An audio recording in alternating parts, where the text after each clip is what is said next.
सतनाम वाहिगुरु साहिब जी।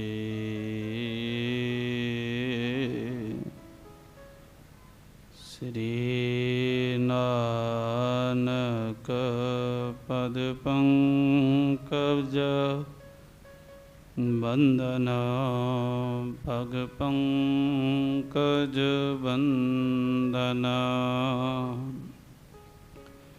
सिमरो अंगद दोख निकंदना। अमरदास गुर हृदय ध्यावो। हृदय ध्यावो। श्री गुरु रामदास गुण गावो। श्री अर्जन विघ्नन के नासक। विघ्नन के नासक। हारो श्री अर्जन विघ्नन के नासक। हर गोविंद शुभ समत प्रकाशक। शुभ समत प्रकाशक। श्री हरि राय नमो कर जोरी। नमो कर जोरी। श्री हरि कृष्ण मनाए बहोरी। तेग बहादुर परम कृपाला। परम कृपाला। श्री गुरु गोबिंद सिंह विसाला।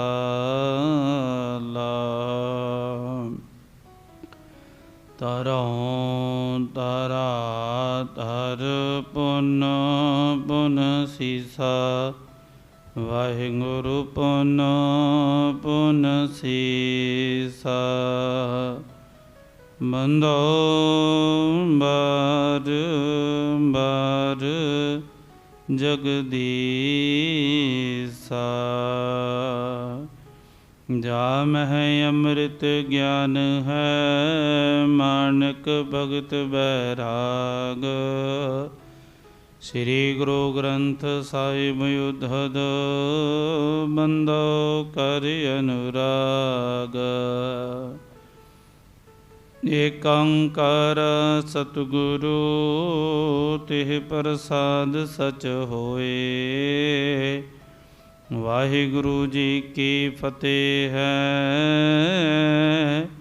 विघ्न विनाशन सोए।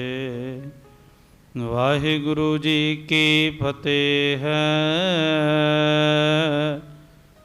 विघ्न विनाशन सोए। धन वाहिगुरु जी सुनो पिताजी। आयस जैसी कहो आप हों करहूँ तैसी। तब कालो देह बीज तुलाया। एक कामा सुत संग रलाया। तब कालो देह बीज तुलाया। एक कामा सुत संग रलाया। वाहिगुरु जी का खालसा ਵਾਹਿਗੁਰੂ ਜੀ ਕੀ ਫਤਿਹ। ਪਰਮ ਸਤਿਕਾਰਯੋਗ ਸਤਿਗੁਰੂ ਜੀ ਦੀ ਪਾਵਨ ਪਵਿੱਤਰ ਹਜ਼ੂਰੀ ਅੰਦਰ ਬਿਰਾਜਮਾਨ ਸਾਧ ਸੰਗਤ ਜੀਓ, ਸਤਿਗੁਰੂ ਜੀ ਤੁਰਟ ਕਰਕੇ ਬਖਸ਼ਿਸ਼ਾਂ ਰਹਿਮਤਾਂ ਕਰ ਰਹੇ ਹਨ। ਧੰਨ ਗੁਰੂ ਨਾਨਕ ਦੇਵ ਮਹਾਰਾਜ ਜੀ ਦੀ ਸਵੱਲੀ ਨਦਰ ਦੇ ਪਾਤਰ ਬਣ ਕਰਕੇ ਅਸੀਂ ਪਾਤਸ਼ਾਹ ਜੀ ਦੇ ਦਰ ਦੇ ਉੱਤੇ ਜੁੜ ਕਰਕੇ ਹੰਸ ਵਿਰਤੀ ਨੂੰ ਲੈ ਕਰਕੇ ਪਾਤਸ਼ਾਹ ਜੀ ਦੇ ਦਰ ਤੋਂ ਮਾਣਕ ਮੁੱਤੀ ਚੁਗਣ ਖਾਤਰ ਸੰਗਤ ਵਿੱਚ ਜੁੜਦੇ ਹਾਂ। ਸੰਗਤ ਵਿੱਚ ਜੁੜ ਕਰਕੇ ਭਾਵਨਾ ਹੈ ਕਿ ਗੁਰੂ ਨਾਨਕ ਪਾਤਸ਼ਾਹ ਮਹਾਰਾਜ ਜੀ ਦੇ ਜੋ ਜੀਵਨ ਦੇ ਐਸੇ ਪਲ ਹਨ, ਕੌਤਕ ਹਨ, ਉਹਨਾਂ ਨੂੰ ਸਰਵਣ ਕਰੀਏ, ਵਾਚੀਏ ਤੇ ਪਾਤਸ਼ਾਹ ਜੀ ਦੀ ਕਿਰਪਾ ਦੁਆਰਾ ਆਪਾਂ ਹਰ ਰੋਜ਼ ਲੜੀ ਦੇ ਨਾਲ ਜੁੜ ਕਰਕੇ ਗੁਰੂ ਸਾਹਿਬ ਜੀ ਦੀ ਖੁਸ਼ੀ ਪ੍ਰਾਪਤ ਕਰਦੇ ਹਾਂ। ਆਪਾਂ ਇੱਥੋਂ ਤੱਕ ਇਤਿਹਾਸ ਹੁਣ ਤੱਕ ਸਰਵਣ ਕੀਤਾ ਹੈ ਕਿ ਗੁਰੂ ਨਾਨਕ ਪਾਤਸ਼ਾਹ ਮਹਾਰਾਜ ਜੀ ਦੇ ਪਿਤਾ ਜੀ ਨੂੰ, ਮਹਿਤਾ ਕਲਿਆਣ ਦਾਸ ਜੀ ਨੂੰ ਰਾਏ ਬੁਲਾਰ ਜੀ ਘਰ ਬੁਲਾਉਂਦੇ ਹਨ, ਆਖਦੇ ਹਨ ਵੀ ਇਹ ਜਿਹੜਾ ਤੁਹਾਡੇ ਘਰੇ ਬਾਲ ਹੈ ਨਾ ਨਾਨਕ, ਇਹ ਕੋਈ ਅਵਤਾਰੀ ਪੁਰਸ਼ ਹੈ, ਅਵਤਾਰੀ ਬਾਲ ਹੈ। ਇਸ ਨੂੰ ਤੁਸੀਂ ਨਾ ਝਿੜਕਿਆ ਕਰੋ, ਨਾ ਕੋਈ ਕੰਮ ਕਿਹਾ ਕਰੋ, ਤੇ ਜੋ ਵਸਤਰ ਚਾਹੁੰਦਾ ਵਸਤਰ ਦਿਆ ਕਰੋ, ਤੇ ਜੋ ਖਾਣ ਪੀਣ ਨੂੰ ਆਖਦਾ ਉਹ ਖਾਣ ਪੀਣ ਨੂੰ ਦੇ ਦਿਆ ਕਰੋ। ਤੇ ਇਹ ਜਦੋਂ ਗੱਲ ਕਰਕੇ ਮਹਿਤਾ ਕਲਿਆਣ ਦਾਸ ਜੀ ਘਰ ਨੂੰ ਪਰਤਦੇ ਹਨ ਤੇ ਖੁਸ਼ੀ ਵੀ ਬੜੀ ਹੈ ਵੀ ਕਿਸੇ ਨੇ ਸਲੌਤਾ ਕੀਤੀ ਹੈ, ਸਿਫਤ ਕੀਤੀ ਹੈ ਪੁੱਤਰ ਦੀ। ਤੇ ਇਤਨੇ ਨੂੰ ਜਦੋਂ ਘਰੇ ਪਹੁੰਚਦੇ ਹਨ ਤੇ ਮਾਤਾ ਜੀ ਪਾਤਸ਼ਾਹ ਜੀ ਨੂੰ ਬੁੱਕਲ ਵਿੱਚ ਲੈ ਕਰਕੇ ਪਿਆਰ ਕਰ ਰਹੀ ਹੈ। ਉਹ ਕਹਿ ਰਹੇ ਹਨ ਵੀ ਮੇਰਾ ਪੁੱਤਰ ਜੰਗਲਾਂ ਦੇ ਵਿੱਚ ਜਾਂਦਾ ਹੈ, ਬਹੁਤ ਦੂਰ ਚਲਿਆ ਜਾਂਦਾ ਹੈ, ਮੱਝਾਂ ਲੈ ਕਰਕੇ ਪਤਲਾ ਵੀ ਹੋ ਗਿਆ ਹੈ, ਧੁੱਪ ਦੇ ਵਿੱਚ ਰੰਗ ਵੀ ਥੋੜ੍ਹਾ ਕਾਲਾ ਪੈ ਗਿਆ ਹੈ, ਤੇ ਅੱਜ ਤੋਂ ਬਾਅਦ ਮੈਂ ਮੇਰੇ ਪੁੱਤਰ ਨੂੰ ਡੰਗਰ ਚਾਰਨ ਵਾਸਤੇ ਨਹੀਂ ਭੇਜਣਾ, ਮੈਂ ਕਹਿ ਦਿਆਂਗੀ ਤੇਰੇ ਪਿਤਾ ਨੂੰ। ਇਹ ਜਦੋਂ ਵਿਚਾਰ ਆਖਦੇ ਹਨ ਤੇ ਉਹਨਾਂ ਟਾਈਮ ਤੱਕ ਪਿਤਾ ਜੀ ਘਰ ਆਉਂਦੇ ਹਨ ਤੇ ਮਾਤਾ ਜੀ ਨੇ ਕਹਿ ਦਿੱਤਾ ਵੀ ਅੱਜ ਤੋਂ ਬਾਅਦ ਮੇਰਾ ਪੁੱਤਰ ਨਹੀਂ ਜਾਵੇਗਾ ਡੰਗਰ ਚਾਰਨ ਵਾਸਤੇ, ਮੱਝਾਂ ਚਾਰਨ ਵਾਸਤੇ, ਤੁਸੀਂ ਇੰਜ ਕਰਿਓ ਨੌਕਰ ਨੂੰ ਭੇਜ ਦਿਆ ਕਰੋ। ਕਹਿਣ ਲੱਗੇ ਠੀਕ ਹੈ, ਨੌਕਰ ਨੂੰ ਭੇਜ ਦਿੰਦੇ ਹਾਂ। ਥੋੜ੍ਹੇ ਦਿਨ ਬੀਤੇ, ਮਨ ਦੇ ਵਿੱਚ ਵਿਚਾਰ ਆਇਆ ਵੀ ਚਲੋ ਠੀਕ ਹੈ ਵੀ ਜਿਹੜੀ ਰਾਵੀ ਵਾਲੇ ਪਾਸੇ ਆਪਣੀ ਜਿਹੜੀ ਪੈਲੀ ਹੈ ਨਾ, ਉਸ ਵਿੱਚ ਇਹ ਖੇਤੀ ਕਰ ਲਵੇਗਾ, ਨਾਲੇ ਖੇਤੀ ਦਾ ਕੰਮ ਸਿੱਖ ਲਵੇਗਾ, ਨਾਲੇ ਕੁਝ ਦਾਣੇ ਹੋ ਜਾਇਆ ਕਰਨਗੇ। ਤੇ ਉਹ ਕਹਿਣ ਲੱਗੇ ਵੀ ਚਲੋ ਤੁਸੀਂ ਇੰਝ ਕਰੋ ਵੀ ਇੱਕ ਨੌਕਰ ਨੂੰ ਨਾਲ ਲੈ ਲਓ, ਆਪਣੀ ਜਿਹੜੀ ਰਾਵੀ ਵਾਲੇ ਪਾਸੇ ਜ਼ਮੀਨ ਹੈ ਨਾ, ਵੀ ਉੱਥੇ ਤੁਸੀਂ ਜਾਓ ਤੇ ਜਾ ਕਰਕੇ ਨਾ ਕੁਝ ਨਾਲ ਸਮਾਨ ਦੱਸਿਆ ਵੀ ਆਹ 2 ਬਲਦ ਤੇ ਇੱਕ ਨੌਕਰ ਤੇ ਕੁਝ ਦਾਣੇ ਦੱਸੇ ਵੀ ਇਹ ਨਾਲ ਲੈ ਜਾਇਆ ਕਰੋ। ਜੇ ਆਪਣੀ ਨਾ ਜ਼ਮੀਨ ਦੇ ਵਿੱਚ ਫਸਲ ਚੰਗੀ ਹੋ ਗਈ, ਆਪਾਂ ਹੋਰ ਵੀ ਚੰਗੇ ਨੌਕਰ ਰੱਖ ਲਵਾਂਗੇ, ਹੋਰ ਵੀ ਘਰ ਦੇ ਵਿੱਚ ਪੈਸਾ ਧਨ ਆਵੇਗਾ। ਇੱਥੋਂ ਤੱਕ ਮਨ ਵਿੱਚ ਵਿਚਾਰ ਬਣਾ ਲਿਆ ਵੀ ਮੈਂ ਆਪਣੇ ਪੁੱਤਰ ਨੂੰ ਨਾ ਬਹੁਤ ਵੱਡਾ ਕਿਸਾਨ ਬਣਾ ਕਰਕੇ ਨਾ ਇੱਕ ਪਿੰਡ ਜਿਹੜਾ ਹੈ ਉਹ ਵਸਾ ਕਰਕੇ ਦੇਵਾਂਗਾ। ਤੇ ਜਦੋਂ ਇਹ ਵਚਨ ਆਖਦੇ ਹਨ ਤੇ ਪਾਤਸ਼ਾਹ ਜੀ ਇਹ ਮਨ ਦੇ ਵਿੱਚ ਇਹ ਉਹਨਾਂ ਨੂੰ ਹੁਣ ਪਤਾ ਲੱਗ ਗਿਆ ਵੀ ਪਿਤਾ ਜੀ ਦੇ ਮਨ ਦੇ ਵਿੱਚ ਨਾ ਥੋੜ੍ਹਾ ਜਿਹਾ ਮਾਇਆ ਦੇ ਪ੍ਰਤੀ ਜ਼ਿਆਦਾ ਲਾਲਚ ਪੈਦਾ ਹੋ ਗਿਆ ਹੈ ਤੇ ਕੁਝ ਬੋਲੇ ਨਹੀਂ। ਇੱਥੋਂ ਤੱਕ ਆਪਾਂ ਇਤਿਹਾਸ ਸਰਵਣ ਕੀਤਾ ਹੈ। ਤੇ ਅੱਗੋਂ ਕਵੀ ਰਾਜ ਜੀ ਕੀ ਆਖਦੇ ਹਨ ਕਿ ਪਾਤਸ਼ਾਹ ਜੀ ਨੂੰ ਜਦੋਂ ਕਹਿ ਦਿੱਤਾ ਨਾ ਵੀ ਤੁਸੀਂ ਖੇਤੀ ਕਰਨ ਜਾਓ, ਤੇ ਪਾਤਸ਼ਾਹ ਜੀ ਕਹਿਣ ਲੱਗੇ ਵੀ ਉੱਤਰ ਦੇ ਵਿੱਚ ਆਖਦੇ ਹਨ ਵੀ ਕਹਿਣ ਲੱਗੇ ਵੀ ਸੁਨਹੁ ਪਿਤਾ ਜੀ ਆਇਸ ਜੈਸੀ, ਕਹੋ ਆਪਹੁ ਕਰਹੁ ਤੈਸੀ। ਪਿਤਾ ਜੀ ਜਿਵੇਂ ਤੁਸੀਂ ਆਖਦੇ ਹੋ ਨਾ ਮੈਂ ਉਵੇਂ ਹੀ ਕਰਾਂਗਾ, ਉਸੇ ਹੀ ਤਰ੍ਹਾਂ ਕਰਾਂਗਾ। ਫਿਰ ਕਹਿਣ ਲੱਗੇ ਵੀ ਜੋ ਤੁਸੀਂ ਮੈਨੂੰ ਕੰਮ ਆਖਿਆ ਉਹ ਮੈਂ ਕਰਨ ਨੂੰ ਤਿਆਰ ਹਾਂ। ਤਬ ਕਾਲੂ ਦੇ ਬੀਜ ਤੁਲਾਇਆ। ਫਿਰ ਪਿਤਾ ਜੀ ਨੇ ਕੀ ਕੀਤਾ, ਮਹਿਤਾ ਕਲਿਆਣ ਦਾਸ ਜੀ ਨੇ ਵੀ ਫਿਰ ਨੌਕਰ ਨੂੰ ਭੇਜ ਦਿੱਤਾ ਤੇ ਨਾਲੇ ਆਪ ਕੋਲੇ ਖੜ ਕਰਕੇ ਨਾ ਬੀਜ ਤੁਲਾ ਦਿੱਤਾ ਵੀ ਕਿੰਨਾ ਬੀਜ ਤੁਹਾਨੂੰ ਪੈਲੀ ਵਿੱਚ ਲੱਗੇਗਾ। ਫਿਰ ਹੋਰ ਕੀ ਕੀਤਾ, ਇੱਕ ਕੰਮ ਸੁਤ ਸੰਗਰ ਲਾਇਆ, ਇੱਕ ਨੌਕਰ ਨੂੰ ਇੱਕ ਕਾਮੇ ਨੂੰ ਨਾ ਨਾਲ ਭੇਜ ਦਿੱਤਾ ਵੀ ਤੁਸੀਂ ਜਾਓ ਦੋਨੇ ਜਾਣੇ ਖੇਤ ਜਾ ਕਰਕੇ ਨਾ ਤੁਸੀਂ ਪੈਲੀ ਨੂੰ ਤਿਆਰ ਕਰਕੇ ਉੱਥੇ ਇਹ ਜਿਹੜਾ ਇਹ ਧਾਨ ਹੈ, ਇਹ ਜਿਹੜਾ ਬੀਜ ਹੈ ਨਾ, ਇਸ ਨੂੰ ਬੜੇ ਪਿਆਰ ਦੇ ਨਾਲ ਬੀਜ ਦੇਵੋ। ਲਾਂਗੁਲ ਬੀਜ ਲਏ ਕਰ ਦੋ, ਵਾਹੁਣ ਗਏ ਭੂਮਿਕਾ ਸੋ। ਤੇ ਦੋਵੇਂ ਜਾਣੇ ਨਾ ਬੀਜ ਲੈ ਕਰਕੇ ਖੇਤ ਵੱਲ ਨੂੰ ਤੁਰੇ ਜਾਂਦੇ ਹਨ ਤੇ ਚਲੇ ਜਾਂਦੇ ਹਨ। ਤੇ ਉਸ ਖੇਤ ਪਹੁੰਚ ਕਰਕੇ ਨਾ ਉਹਨਾਂ ਨੇ ਬੜੇ ਪਿਆਰ ਦੇ ਨਾਲ ਵਾਹੁਣ ਗਏ ਭੂਮਿਕਾ ਸੋ, ਉਹਨਾਂ ਦੋਨਾਂ ਨੇ ਧੰਨ ਗੁਰੂ ਨਾਨਕ ਪਾਤਸ਼ਾਹ ਮਹਾਰਾਜ ਜੀ ਨੇ ਤੇ ਉਸ ਨੌਕਰ ਨੇ ਨਾ ਜ਼ਮੀਨ ਨੂੰ ਬਹੁਤ ਚੰਗੀ ਤਰ੍ਹਾਂ ਤਿਆਰ ਕੀਤਾ।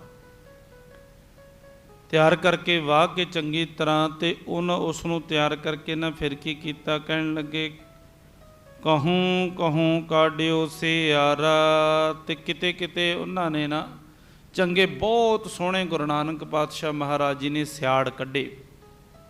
ਸਿਆੜ ਦਾ ਪਤਾ ਹੈ ਆਪਾਂ ਨੂੰ ਵੀ ਪਹਿਲੇ ਸਮੇਂ ਦੇ ਵਿੱਚ ਬਲਦਾਂ ਦੇ ਨਾਲ ਰਾਈ ਜਾਂ ਕੋਈ ਹੋਰ ਸਰੋਂ ਬੀਜਣੀ ਹੁੰਦੀ, ਮੂੰਗਫਲੀ, ਕਿਸ ਤਰ੍ਹਾਂ ਵੀ ਤਰ੍ਹਾਂ ਦਾ ਕੋਈ ਜਿਹੜੇ ਕੋਈ ਫਸਲ ਬੀਜਣੀ ਹੁੰਦੀ ਸੀ ਨਾ, ਉਹ ਸਿੱਧੇ ਮਤਲਬ ਕਿ ਸਿਆੜ ਕੱਢ ਕੇ ਬਲਦਾਂ ਦੇ ਨਾਲ ਫਿਰ ਉਹਦੇ ਵਿੱਚ ਬੀਜ ਪਾਇਆ ਜਾਂਦੇ ਸੀ ਤੇ ਫਿਰ ਉਹ ਉੱਪਰੋਂ ਆਪਣੇ ਆਪ ਢਕਿਆ ਜਾਂਦਾ ਸੀ। ਇਸ ਤਰ੍ਹਾਂ ਗੁਰੂ ਨਾਨਕ ਪਾਤਸ਼ਾਹ ਮਹਾਰਾਜ ਜੀ ਨੇ ਵੀ ਬਹੁਤ ਸੋਹਣੇ ਨਾ ਸਿਆੜ ਕੱਢੇ। ਜੇ ਤੋ ਬੀਜ ਦੇ ਸਭ ਵਿਸਤਾਰਾ, ਤੇ ਸਾਰੀ ਪੈਲੀ ਦੇ ਵਿੱਚ ਜਿੰਨਾ ਬੀਜ ਸੀ ਨਾ, ਸਾਰੇ ਬੀਜ ਦਾ ਸਿੱਟਾ ਦੇ ਦਿੱਤਾ। ਭਾਈ ਸੰਜ ਆਏ ਨਿਜ ਸਦਨਾ। ਤੇ ਜਦੋਂ ਸ਼ਾਮ ਪੈ ਗਈ ਨਾ, ਦੋਵੇਂ ਜਾਣੇ ਆਪਣੇ ਘਰ ਨੂੰ ਵਾਪਸ ਆ ਗਏ, ਨੌਕਰ ਤੇ ਗੁਰੂ ਨਾਨਕ ਪਾਤਸ਼ਾਹ ਮਹਾਰਾਜ ਜੀ। ਤੇ ਫਿਰ ਕਹਿਣ ਲੱਗੇ, ਕਬੀਰਾਜ ਜੀ ਆਖਦੇ ਹਨ, ਕਾਲੂ ਪਰ ਫੁੱਲਤ ਭਿਖ ਬਦਨਾ।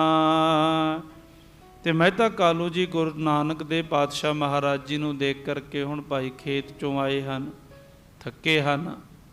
ਤੇ ਜਦੋਂ ਦੇਖ ਕਰਕੇ ਚਿਹਰਾ ਨਾ ਫਿਰ ਬਹੁਤ ਖੁਸ਼ ਹੋਏ ਵੀ ਮੇਰਾ ਪੁੱਤਰ ਨਾ ਹੁਣ ਕਿਰਤ ਕਰਨ ਲੱਗ ਪਿਆ, ਕੰਮ ਕਰਦਾ ਹੈ। ਤੇ ਬੜੀ ਉਹਨਾਂ ਦੇ ਅੰਦਰ ਪ੍ਰਸੰਨਤਾ ਪੈਦਾ ਹੋਈ। ਸਿਰੇ ਗੁਰ ਕਰ ਮਹਿ ਬਰਕਤ ਭਾਰੀ।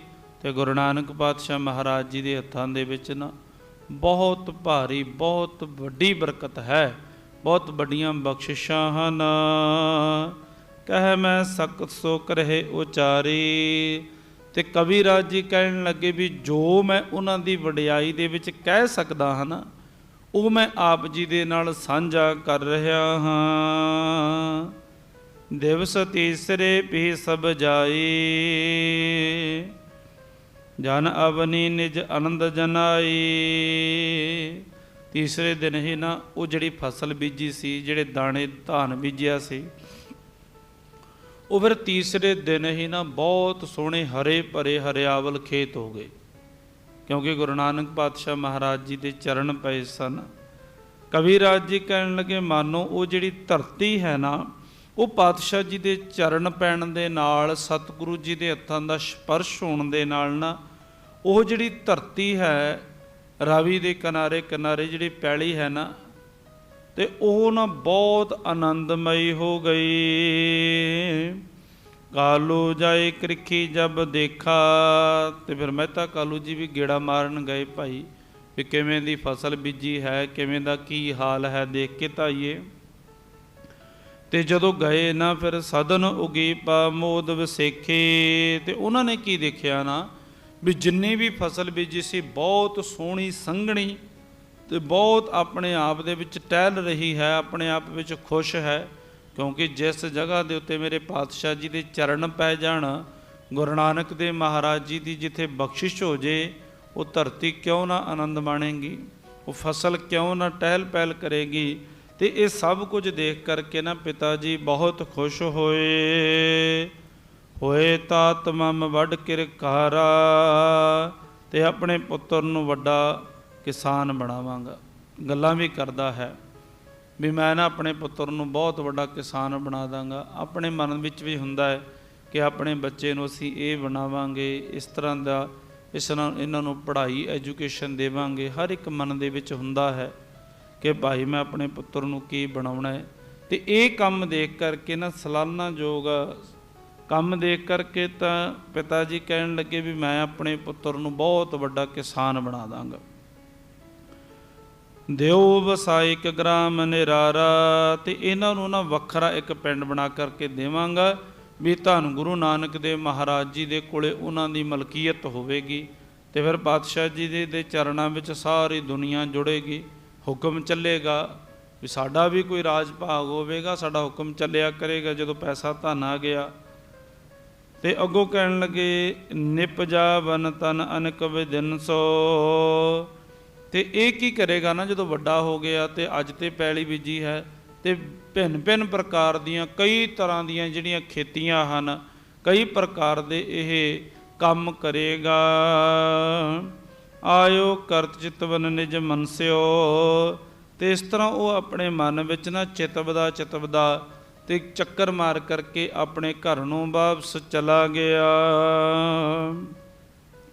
ਸ੍ਰੀ ਨਾਨਕ ਹਿਰਦੇ ਉਚਾਰੀ,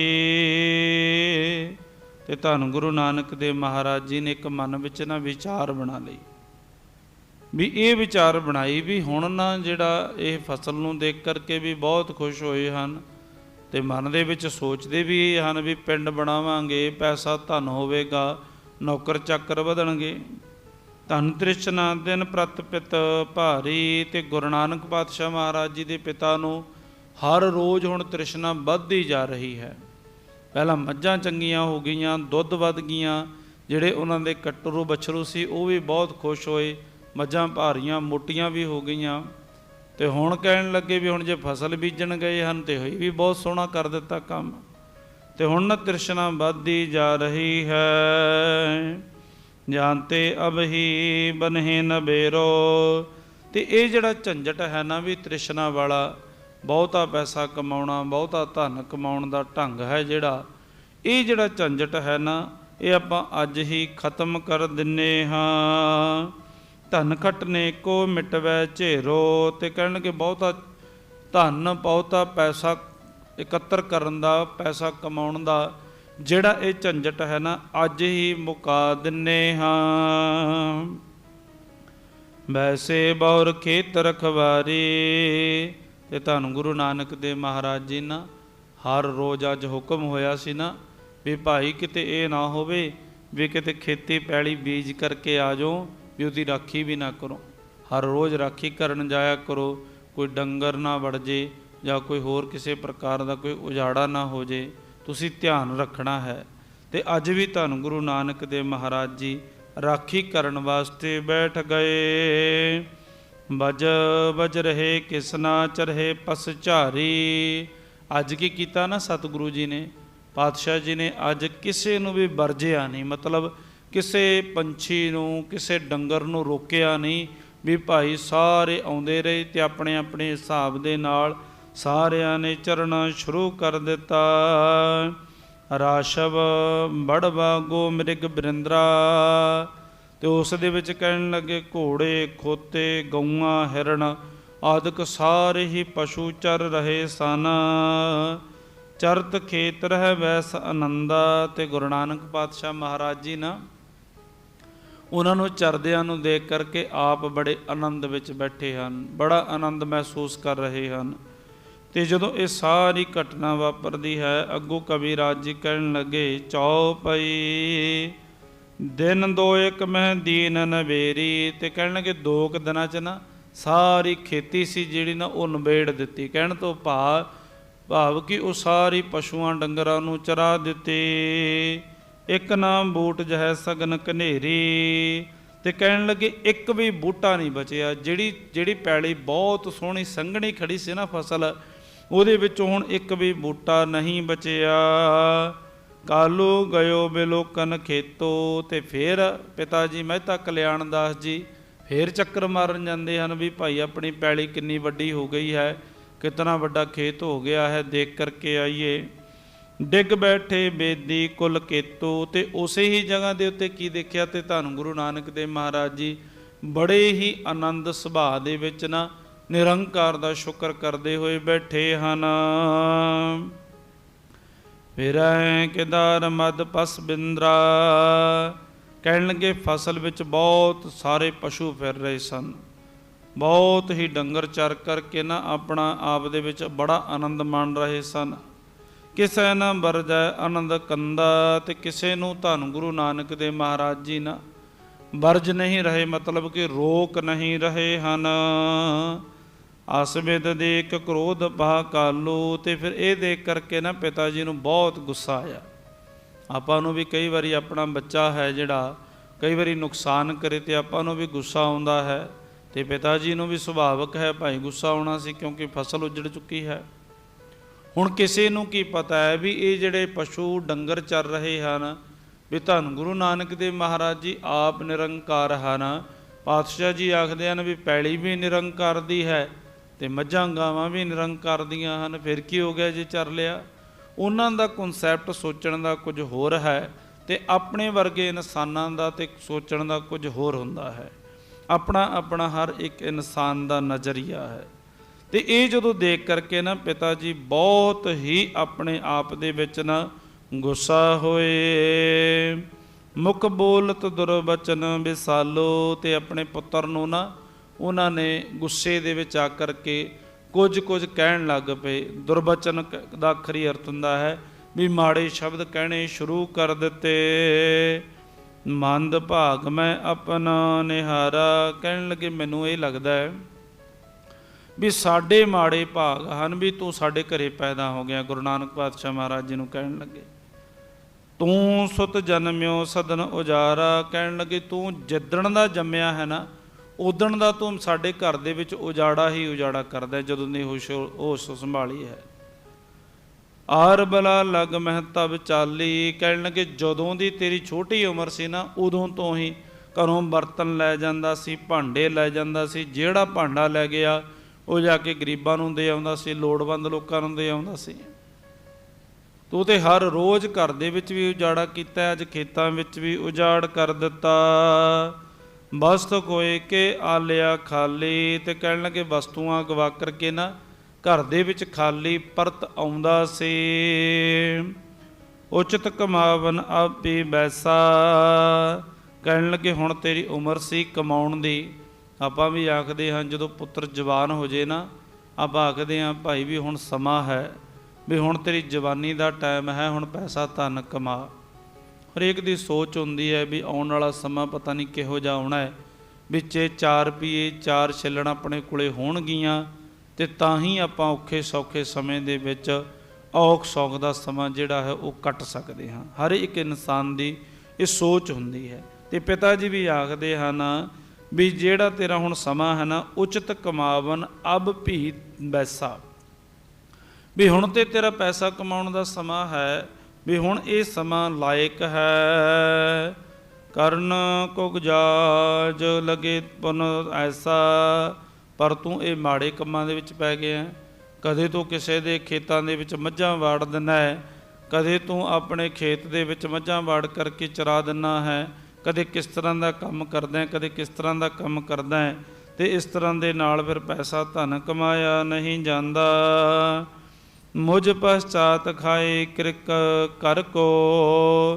ਕਹਿਣ ਲੱਗੇ ਮੈਂ ਪਿੱਛੇ ਜਿਤਨਾ ਵੀ ਪੈਸਾ ਕਮਾਇਆ ਨਾ ਵੀ ਉਹ ਜੇ ਮਤਲਬ ਕਿ ਜੇ ਜਦੋਂ ਮੈਂ ਇਸ ਸੰਸਾਰ ਤੋਂ ਚਲਿਆ ਗਿਆ ਵੀ ਉਹ ਪੈਸਾ ਤੇਰੇ ਵਾਸਤੇ ਥੋੜ੍ਹੇ ਟਾਈਮ ਕੰਮ ਆਵੇਗਾ, ਉਹ ਜਾਇਦਾਦ ਥੋੜ੍ਹਾ ਟਾਈਮ ਕੰਮ ਆਵੇਗੀ।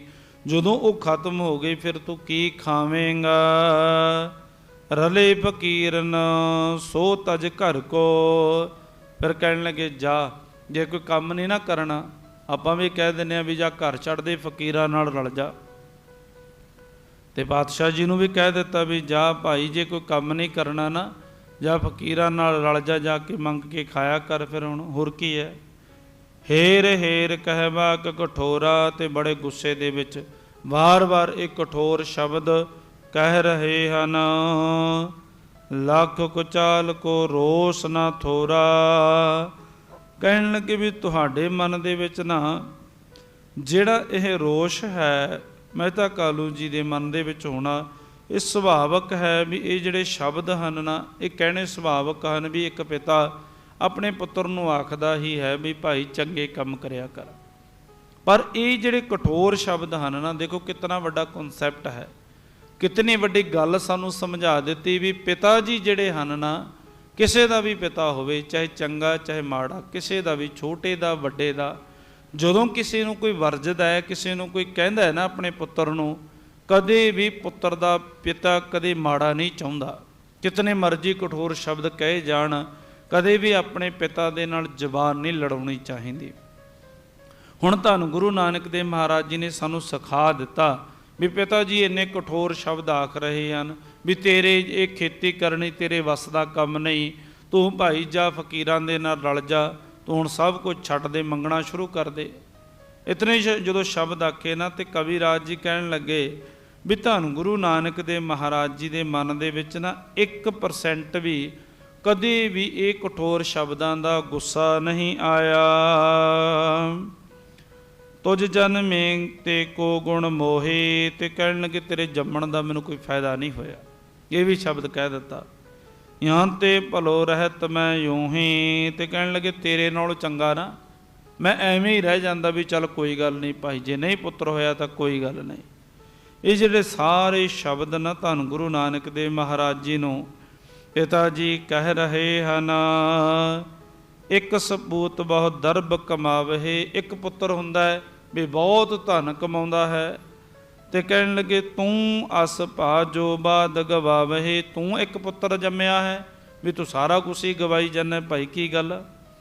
ਜਾਏ ਨਗਰ ਪੁਨ ਦਿਜਵਰ ਸਦਨਾ, ਕਹਿਣ ਲੱਗੇ ਨਾ ਹੁਣ ਮੈਂ ਜਦੋਂ ਘਰੇ ਗਿਆ, ਤੇ ਘਰੇ ਜਾਣ ਤੋਂ ਪਹਿਲਾਂ ਜਦੋਂ ਮੈਂ ਨਗਰ ਵਿੱਚ ਆਪਣੇ ਪਿੰਡ ਵਿੱਚ ਗਿਆ ਨਾ, ਖੇਤਾਂ ਵਿੱਚੋਂ, ਤੇ ਮੈਂ ਜਾ ਕੇ ਨਾ ਤੇਰੇ ਦਿਜਵਰ ਨੂੰ, ਤੇਰਾ ਜਿਹੜਾ ਪੰਡਤ ਸੀ ਨਾ ਜਿਹਨੇ ਤੇਰੀ ਭਵਪੱਤਰੀ ਬਣਾਈ ਸੀ, ਵੀ ਜਿਹਨੇ ਤੇਰੇ ਬਾਰੇ ਇਹ ਲਿਖਿਆ ਹੈ, ਇਹ ਕਿਹਾ ਹੈ ਵੀ ਇਹ ਤੇ ਕੋਈ ਅਵਤਾਰੀ ਪੁਰਸ਼ ਹੈ, ਜਿਹਨੇ ਇਹ ਆਖਿਆ ਨਾ ਵੀ ਇਸ ਦੇ ਦਾ ਸਿਰ ਦੇ ਉੱਤੇ ਛਤਰ ਝੁੱਲਣਗੇ, ਵੀ ਇਹ ਕੋਈ ਆਮ ਬੱਚਾ ਨਹੀਂ ਹੈ, ਵੀ ਇਹਦਾ ਬਹੁਤ ਵੱਡਾ ਨਾਮ ਹੋਣਾ ਹੈ। ਤੇ ਮੈਂ ਉਸ ਪੰਡਤ ਦੇ ਨਾਲ ਜਾ ਕੇ ਹੁਣ ਗੱਲ ਕਰਾਂਗਾ, ਵੀ ਉਹਨੂੰ ਆਖਾਂਗਾ ਉਪਾਲੰਬ ਕੇ ਕਹਿ ਬਚ ਸਬਦਨਾ, ਤੂੰ ਜਿਹੜੀ ਵੀ ਗੱਲਾਂ ਆਖੀਆਂ ਨਾ ਆਪਣੇ ਮੁਖ ਤੋਂ, ਆਪਣੀ ਵਿਦਿਆ ਦੇ ਅਨੁਸਾਰ, ਮੈਨੂੰ ਇਹ ਲੱਗਦੇ ਹਨ ਉਹ ਤੇਰੇ ਸਾਰੇ ਬਚਨ ਝੂਠੇ ਹਨ।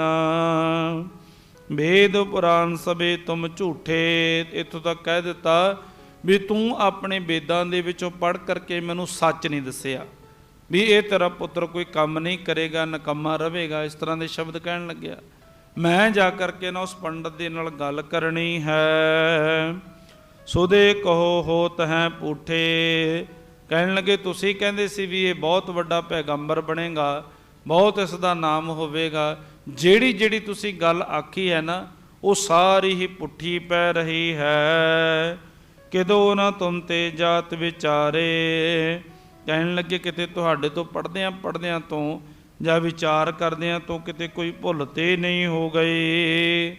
ਜਦੋਂ ਹਰ ਖਿਤ ਪਾਜ ਉਚਾਰੇ, ਜਾਂ ਫਿਰ ਤੁਸੀਂ ਕਿਤੇ ਮੈਨੂੰ ਝੂਠ ਹੀ ਤਾਂ ਨਹੀਂ ਬੋਲ ਦਿੱਤਾ ਵੀ ਭਾਈ ਹੁਣ ਪਟਵਾਰੀਆਂ ਨੂੰ ਮੈਂ ਕੀ ਆਖਾਂ ਵੀ ਪੁੱਤਰ ਦੀ ਤੇ ਜਿਹੜੀ ਹੈਗੀ ਆ ਭਵਪੱਤਰੀ ਹੈ, ਜਿਹੜੀ ਉਸ ਦੇ ਜਨਮ ਦਾ ਸਮਾਂ ਹੈ, ਵੀ ਇਹ ਜਿਹੜੇ ਨਕਸ਼ਤਰ ਹਨ ਵੀ ਇਹ ਤਾਂ ਉਲਟੇ ਹਨ, ਵੀ ਹੁਣ ਪਟਵਾਰੀਆਂ ਨੂੰ ਭਾਈ ਕਿਵੇਂ ਕਹਾਂ ਮੈਂ, ਕਿਤੇ ਤੂੰ ਝੂਠ ਹੀ ਤਾਂ ਨਹੀਂ ਬੋਲ ਦਿੱਤਾ। ਭਲੇ ਛਤਰ ਕੀ ਦੀਨ ਵਡਾਈ, ਤੁਸੀਂ ਮੇਰੇ ਪੁੱਤਰ ਦੀ ਬਹੁਤ ਵਡਿਆਈ ਕੀਤੀ ਸੀ। ਪੂਰਬ ਐਸ਼ਵਰਿਆ ਜਾਸ ਘਟਾਈ, ਤੇ ਤੁਸੀਂ ਆਖਦੇ ਸਨ ਵੀ ਛਤਰ ਝੁੱਲਣਗੇ, ਤੇ ਪਰ ਕਹਿਣ ਲੱਗੇ ਅਬ ਬੀਜਿਓ ਸਭ ਖੇਤ ਨੇ ਪਾਤੂ, ਤੇ ਇਹਨੇ ਕੀ ਕੀਤਾ ਵੀ ਜੋ ਵੀ ਬੀਜਿਆ ਸੀ ਨਾ ਸਾਰੇ ਬੀਜੇ ਦਾ ਨਾਸ ਕਰ ਦਿੱਤਾ ਹੈ। ਪਸ ਚਰਵਾਏ ਨਾ ਕੀਤੀ ਭਰਾਤੋ, ਕਹਿਣ ਲੱਗੇ ਸਾਰੀ ਫਸਲ ਪਸ਼ੂਆਂ ਨੂੰ ਚਰਾ ਕਰਕੇ ਨਾ, ਕਿਸੇ ਦੀ ਵੀ ਰਾਖੀ ਨਹੀਂ ਕੀਤੀ, ਤੇ ਚਰਾ ਕਰਕੇ ਬੜੇ ਆਨੰਦ ਦੇ ਵਿੱਚ ਉਹਨਾਂ ਨੂੰ ਦੇਖ ਕਰਕੇ ਬੜਾ ਖੁਸ਼ ਹੋ ਰਿਹਾ ਹੈ। ਜਬ ਕੋ ਜਨਮਿਓ ਇਨ ਸੁਧ ਕੀਨੀ ਲੀਨੀ, ਤੇ ਹੁਣ ਨਾ ਪੰਡਤ ਜੀ ਕੋਲੇ ਜਾ ਕਰਕੇ ਗੱਲਾਂ ਕਰਦੇ ਹਨ, ਕਹਿਣ ਲੱਗੇ ਵੀ ਜਦੋਂ ਦਾ ਇਹ ਜੰਮਿਆ ਹੈ ਨਾ, ਜਦੋਂ ਦੀ ਹੋਸ਼ ਸੰਭਾਲੀ ਹੈ, ਧਨ ਖੱਟਣ ਕੀ ਕਿਰਤ ਨਾ ਕੀਨੀ, ਤੇ ਇਸ ਨੇ ਇੱਕ ਵੀ ਕੰਮ ਧਨ ਕਮਾਉਣ ਵਾਲਾ ਨਹੀਂ ਕੀਤਾ। ਹੋਇਓ ਸੰਚੋ ਪੂਰਬ ਮੇਰੋ, ਤੇ ਕਹਿਣ ਲੱਗੇ ਮੇਰਾ ਜਿਹੜਾ ਧਨ ਮੈਂ ਪਿੱਛੇ ਇਕੱਠਾ ਕੀਤਾ ਸੀ ਨਾ, ਮੈਨੂੰ ਲੱਗਦਾ ਉਹ ਵੀ ਗਵਾ ਦੇਣਾ ਹੈ। ਜਾਂ ਤੇ ਵਿਫਲ ਭਇਓ ਬਚ ਤੇਰੋ, ਤੇ ਕਹਿਣ ਲੱਗੇ ਇਸ ਲਈ ਤੁਹਾਡੇ ਸਾਰੇ ਬਚਨ ਮੈਨੂੰ ਬਿਅਰਥ ਲੱਗ ਰਹੇ ਹਨ। ਬੋਲਿਓ ਬਚਨ ਵਿਪਰ ਪਰਵੀਨਾ, ਜੇ ਮਨ ਸ੍ਰੀ ਨਾਨਕ ਜਸ ਲੀਨਾ। ਤੇ ਧੰਨ ਗੁਰੂ ਨਾਨਕ ਦੇ ਮਹਾਰਾਜ ਜੀ ਦੇ ਇਸ ਜਸ ਨੂੰ ਦੇਖ ਕਰਕੇ ਨਾ, ਤੇ ਉਹ ਜਿਹੜਾ ਵਿਪਰ ਹੈ, ਉਹ ਜਿਹੜਾ ਪੰਡਤ ਹੈ ਨਾ, ਉਹ ਬ੍ਰਾਹਮਣ ਹੈ ਜਿਹੜਾ, ਉਹ ਫੇਰ ਬੋਲਦਾ ਹੈ ਵੀ ਕਿ ਧੰਨ ਗੁਰੂ ਨਾਨਕ ਦੇ ਮਹਾਰਾਜ ਜੀ ਦਾ ਨਾ ਇਸ ਸੰਸਾਰ ਜਗਤ ਦੇ ਅੰਦਰ ਨਾ ਬਹੁਤ ਜਸ ਹੋਣਾ ਹੈ। ਸੁਨ ਕਾਲੂ ਤੂੰ ਮੁੱਲ ਹੋ ਭੁੱਲਾ, ਹੇ ਕਾਲੂ ਜੀ ਤੁਸੀਂ ਮੈਨੂੰ ਲੱਗਦਾ ਭੁੱਲ ਚੁੱਕੇ ਹੋ। ਸੁਤ ਸੁਸ਼ੀਲ ਤੇ ਨਿਤ ਪ੍ਰਤਕੂਲਾ, ਤੁਹਾਡਾ ਜਿਹੜਾ ਪੁੱਤਰ ਹੈ ਨਾ ਬਹੁਤ ਸੁਸ਼ੀਲ ਤੇ ਬਹੁਤ ਆਗਿਆਕਾਰ, ਰੱਬ ਦੀ ਰਜ਼ਾ ਵਿੱਚ ਰਹਿਣ ਵਾਲਾ ਹੈ। ਇਹ ਜਦੋਂ ਬਚਨ ਧੰਨ ਗੁਰੂ ਨਾਨਕ ਦੇ ਮਹਾਰਾਜ ਜੀ ਦੇ ਪ੍ਰਤੀ ਉਸ ਪੰਡਤ ਨੇ ਆਖੇ ਨਾ, ਵੀ ਧੰਨ ਗੁਰੂ ਨਾਨਕ ਦੇ ਮਹਾਰਾਜ ਜੀ ਜਿਹੜੇ ਹਨ ਇਹ ਤੇ ਆਪਣੇ ਜੀਵਨ ਦੇ ਵਿੱਚ ਬਹੁਤ ਸੋਹਣੇ ਸੋਹਣੇ ਬੜੇ ਅੱਛੇ ਇੱਕ ਕੌਤਕ ਕਰਨ ਵਾਲੇ ਹਨ ਆਉਣ ਵਾਲੇ ਸਮੇਂ ਦੇ ਵਿੱਚ। ਤੇ ਉਹ ਤੁਸੀਂ ਦੇਖਿਓ ਵੀ ਕਿਸ ਤਰ੍ਹਾਂ ਦੇ ਕੌਤਕ ਕਰਦੇ ਹਨ। ਇਹ ਜਿਹੜੇ ਬਚਨ ਹਨ ਨਾ ਪੰਡਤ ਜੀ ਪਿਤਾ ਜੀ ਨਾਲ ਸਾਂਝੇ ਕਰ ਰਹੇ ਹਨ। ਤੇ ਹੁਣ ਅੱਗੋਂ ਜਿਹੜੇ ਪਿਤਾ ਜੀ ਹਨ ਮਹਿਤਾ ਕਲਿਆਣ ਦਾਸ ਜੀ, ਉਹ ਬਚਨਾਂ ਨੂੰ ਸੁਣ ਕਰਕੇ ਕੀ ਅੱਗੋਂ ਜਵਾਬ ਦਿੰਦੇ ਹਨ, ਕਿਸ ਤਰ੍ਹਾਂ ਦਾ ਇਤਿਹਾਸ ਆਉਂਦਾ ਹੈ। ਹੁਣ ਅਗਲਾ ਕੰਮ ਹੈ, ਅਗਲੀ ਕਿਰਤ ਧੰਨ ਗੁਰੂ ਨਾਨਕ ਦੇ ਮਹਾਰਾਜ ਜੀ ਨੂੰ ਪਿਤਾ ਜੀ ਵੱਲੋਂ ਕਿਹੜੀ ਪ੍ਰਾਪਤ ਹੁੰਦੀ ਹੈ, ਇਹ ਆਪਾਂ ਅਗਲੇ ਦੀਵਾਨਾਂ ਦੇ ਅੰਦਰ ਵਾਚਣ ਦਾ ਯਤਨ ਕਰਾਂਗੇ ਜੀ। ਆਪ ਜੀ ਸਮੂਹ ਸਾਧ ਸੰਗਤ ਬੜੇ ਪਿਆਰ ਦੇ ਨਾਲ ਜੁੜਦੇ ਹੋ। ਸਭਨਾਂ ਦੀਆਂ ਹਾਜ਼ਰੀਆਂ ਧੰਨ ਗੁਰੂ ਰਾਮਦਾਸ ਮਹਾਰਾਜ ਜੀ, ਧੰਨ ਗੁਰੂ ਗ੍ਰੰਥ ਸਾਹਿਬ ਮਹਾਰਾਜ ਜੀ, ਸਭਨਾਂ ਦੀਆਂ ਹਾਜ਼ਰੀਆਂ ਦਰ 'ਤੇ ਪ੍ਰਵਾਨ ਕਰਨ ਜੀ। ਬੇਅੰਤ ਭੁੱਲਾਂ ਦੀ ਖਿਮਾ। ਵਾਹਿਗੁਰੂ ਜੀ ਕਾ ਖਾਲਸਾ, ਵਾਹਿਗੁਰੂ ਜੀ ਕੀ ਫਤਿਹ।